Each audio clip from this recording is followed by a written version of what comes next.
अस्सलाम वालेकुम व्यूअर्स, आज मैं आपके साथ बहुत ही झटपट और बजट में रहते हुए रमज़ान के लिए रेसिपी शेयर करूंगी। मैंने जो है 1 किलो उबले हुए आलू लिए थे और उनको ग्रेट कर लिया था। 1 किलो आलू से जो है ना मैंने तकरीबन 30 से 35 जो है ना बॉक्स समोसा तैयार किए थे। इस तरह से इनको जो है ना ग्रेट कर लीजिएगा, या चाहें तो इनको जैसे मैश करते हैं इस तरह से मैश कर लीजिएगा। इसके बाद जो है मैंने इसके अंदर बॉयल चिकन डाली थी, 1 पाव चिकन ले ली थी मैंने, बोनलेस थी। उसको नमक डाल के मैंने उबाल लिया था और हाथों की मदद से ठंडा करके उनको रेशा कर लिया था। इस तरह से रेशा कर लीजिएगा। इसमें आलू ज़्यादा हैं और जो है ना चिकन मैंने कम डाली है। बजट में रहते हुए इसको मैंने तैयार किया है, चाहें तो आप बराबर बराबर भी डाल सकते हैं। और 1 टेबल स्पून जो है मैंने कुटी हुई काली मिर्च डाली है इसमें, और नमक डाला है 1 टीस्पून। नमक मैंने थोड़ा सा कम डाला है क्योंकि उबालते वक्त आलू में भी और चिकन में भी जो है मैंने शामिल किया था नमक। और भुना हुआ कुटा हुआ ज़ीरा डाला है मैंने 1 टीस्पून इसके अंदर। बहुत ही मज़ेदार 3 से 4 इसके अंदर जो है ना इंग्रेडिएंट्स जाएंगे, जो बआसानी आपके किचन में मौजूद होते हैं, हर किचन में मौजूद होते हैं। तो इस तरह से आप इनको तैयार करें।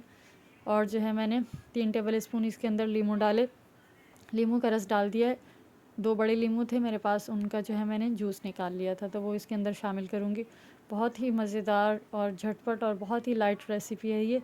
आप इसको ट्राई करेंगे तो लाजमी आपको पसंद आएगी ये, और मुझे फ़ीडबैक दीजिएगा लाजमी। और अगर आप चैनल पे नए हैं तो इसको सब्सक्राइब कर दें और शेयर कर दिया करें, कमेंट कर दिया करें। इसको जो है अब हम अच्छी तरह से मिक्स कर लेंगे।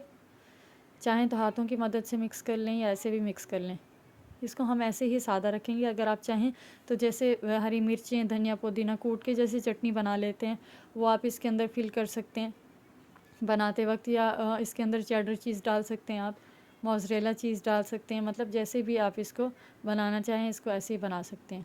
मैंने जो ये रोल पट्टी ले ली थी, समोसा पट्टी नहीं थी मेरे पास, तो रोल पट्टी को मैंने इस तरह से बीच में कट कर लिया था और इसी साइज़ के जो है ना मैंने बना लिए थे। और 1 कप, आधा कप पानी लिया था और उसके अंदर जो है ना आटा डाल के इस तरह से पेस्ट बना लिया था। तो ये हमें इसको बंद करने के लिए काम आएगा जब हम इसकी फिलिंग करेंगे। तो इसके बाद अब मैंने एक पट्टी को इस तरह से रखा और बीच में से थोड़ी सी ये जो आटे का हमने पेस्ट तैयार किया था, ये सेलेरी जो है ना हल्की सी ये लगा देंगे। ये इस तरह से लगाने के बाद जो है हम दूसरी पट्टी इस तरह से रख देंगे इसके ऊपर। इससे ये होगा कि ये अच्छी तरह से चिपक जाएगी और खुलेगी नहीं। इसको हम फ्रीज़ करेंगे 2 से 3 हफ्ते के लिए, तो ये ऐसे ही रहेंगे। इसको किसी भी जैसे ज़िप लॉक बैग होते हैं उसमें आप इनको रख दीजिएगा। मेरे जो हैं तकरीबन 28 जो हैं ये बन के तैयार हुए थे। इस तरह से इसके अंदर हम फिलिंग रखेंगे। एक तरफ से पकड़ के इसको थोड़ा सा टाइट करके बंद कर दीजिएगा इस तरफ से भी, और इसके ऊपर थोड़ा सा हम दोबारा पेस्ट लगाएंगे। इस चीज़ का ख्याल रखिएगा कि इनके कोने आप हाथों की मदद से दबाते रहिएगा। इससे ये होगा कि जब ये बंद होंगे ना तो इसके अंदर जो है ऑयल जाने का कहीं से रास्ता ना हो। तो इस तरह से मैं कह रही हूँ कि जब आप इसको बंद करेंगे, अब इस तरफ से पकड़ के इसको ऐसे बंद करें और दूसरी तरफ से इसको ऊपर ले जाके हम इसको जो है बिल्कुल पैक कर देंगे।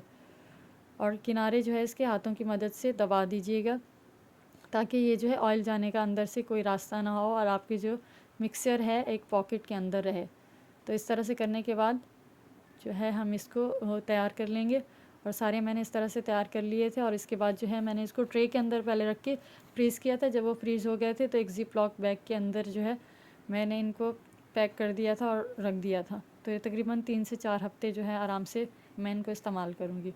तो इसको जो है उसके बाद मैंने फ्राई किया था। जब आपने फ्राई करना हो तो थोड़ी देर पहले फ्रीज़र से निकाल के रख दीजिएगा, और मीडियम टू लो फ्लेम पे जब ऑयल गर्म हो जाए तो आंच जो है इसकी कम कर दीजिएगा और लो फ्लेम पे जो है हम इसको फ्राई करेंगे। और 4 से 5 मिनट एक तरफ से और 4 से 5 मिनट जो है दूसरी तरफ से, तकरीबन 10 मिनट इसका टाइम है। हल्की आंच पे इसको फ्राई कीजिएगा। अगर आप तेज़ आंच पे इसको फ्राई करेंगे तो ये बाद में जो है बिल्कुल ऊपर से सॉफ़्ट हो जाएगा और ये समोसे की जैसे पट्टी ऊपर से क्रिस्पी होती है वो नहीं रहेगी, सॉफ़्ट हो जाएगी। तो इस तरह से हल्की आंच पे करेंगे तो अंदर से हमारा जो मिक्सचर होगा आलू और चिकन का, वो भी बिल्कुल अच्छी तरह से गर्म होकर परफेक्ट हो जाएगा और बाहर से भी जो है ना क्रिस्पी रहेगा। इस तरह से गोल्डन ब्राउन जब होगा इसको निकाल लीजिएगा। इसको दही के रायते के साथ, केचप के साथ, किसी भी सॉस के साथ, इमली की चटनी के साथ इसको एंजॉय कीजिएगा। लाजमी इसको ट्राई कीजिएगा, मुझे फ़ीडबैक दीजिएगा। बहुत ही मज़ेदार और झटपट ये रेसिपी है, आपको लाजमी पसंद आएगी। और आप, मैं यकीन से कह रही हूँ कि आप बाहर से लेना छोड़ देंगे, क्योंकि घर में आप बहुत ही अच्छी तरह से साफ़ सुथरे तरीके से हम जो जैसे ख़ुद तैयार करते हैं बाहर का ऐसा नहीं होता।